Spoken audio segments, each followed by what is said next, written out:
Di dalam Al-Quran terdapat banyak ayat-ayat yang menjelaskan tentang akal, dan kita ketahui bahwa akal merupakan suatu alat bantu manusia untuk berpikir dan memahami isi-isi yang ada di dalam bumi.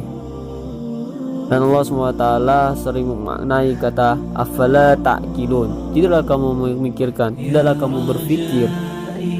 Allah SWT mengulangi kalimat ini sebanyak 13 kali di dalam Al-Quran.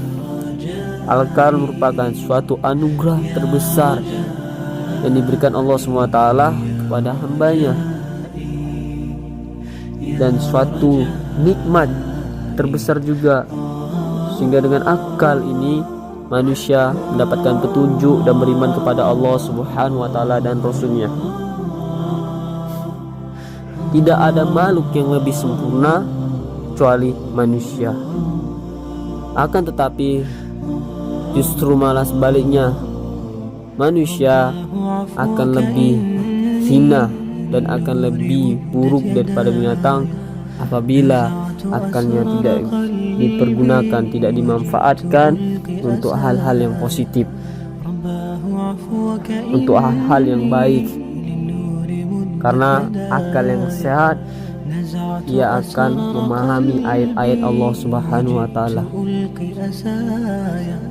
Dan banyak di kalangan umat Islam, ketika azan berkumandang, ketika muadzin mengumandangkan azan, mereka santai, mereka tidak berpikir untuk datang memenuhi panggilan Allah SWT.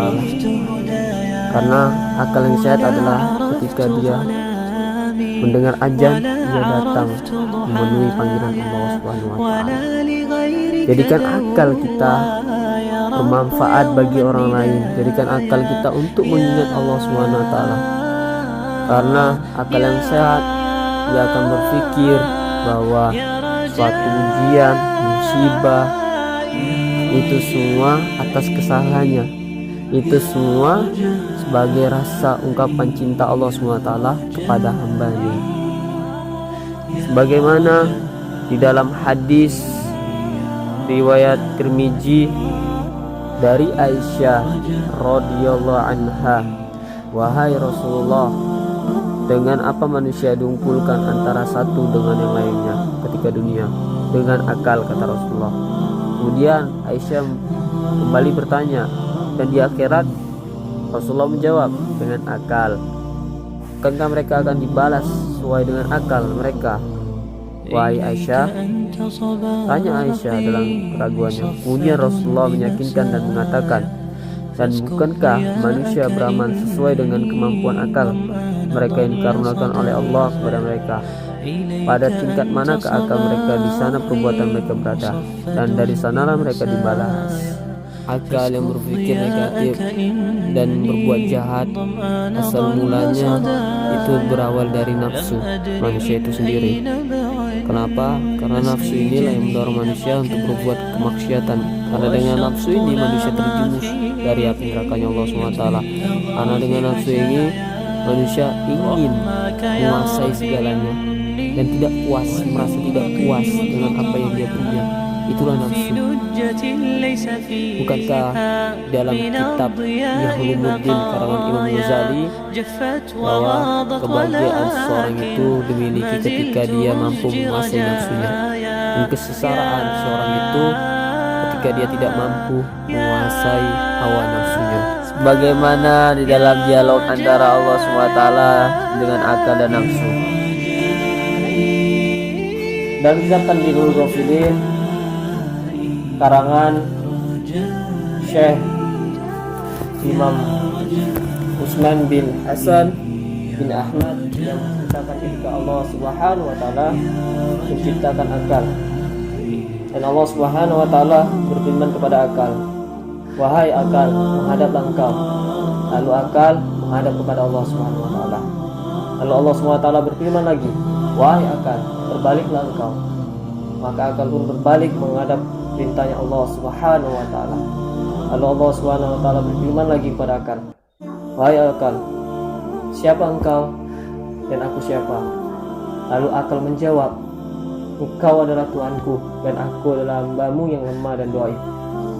Lalu Allah Subhanahu wa taala berfirman, wahai akal, tidaklah Kuciptakan makhluk yang lebih mulia daripada engkau. Lalu Allah Subhanahu wa taala menciptakan nafsu. Lalu Allah Subhanahu wa taala berfirman kepada nafsu, wahai nafsu, menghadaplah engkau. Lalu nafsu tidak menjawab dan terdiam. Allah Subhanahu wa taala berfirman lagi kepada nafsu, wahai nafsu, siapa engkau dan aku siapa? Lalu nafsu menjawab, engkau adalah engkau, aku adalah aku. Dan Allah Subhanahu wa taala menyiksa nafsu dan masukkan dia ke neraka Jahim selama 100 tahun lamanya. Setelah 100 tahun lamanya ditunggu Allah Subhanahu wa taala atas hukumannya, dia keluar dari api neraka itu. Dan Allah Subhanahu wa taala berfirman lagi kepada nafsu, wahai nafsu, siapa engkau dan aku siapa? Lalu nafsu berkata demikian lagi serupa, engkau adalah engkau, aku adalah aku.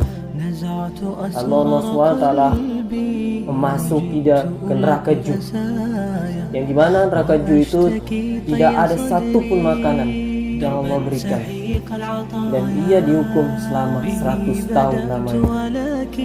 Lalu Allah tunggu lagi dia sampai hukumannya selesai. Dan Allah SWT berfirman lagi kepada nafsu, wahai nafsu, siapa engkau dan aku siapa? Nafsu berkata, engkau adalah Tuhanku, aku adalah Tuhanku. Di dalam kitab Tanbihul Ghafilin keterangan bahwa sebab terjadinya peristiwa ini, Allah Subhanahu wa taala mewajibkan manusia untuk berpuasa. Kisah ini bisa menjadikan hikmah dan pelajaran bagi kita semua agar kita tidak membangkang atas perintahnya Allah Subhanahu wa taala dan Rasulullah SAW, dan tidak melakukan kesombongan terhadap orang lain, dan mau menerima nasihat dan saran dari orang-orang sekitar kita, baik itu adik kita, teman kita, kerabat kita, maupun orang tua. Karena manusia yang tidak dapat menahan hawa nafsunya, maka ia termasuk orang-orang yang rugi dan mendapatkan ajab dari Allah Subhanahu wa taala.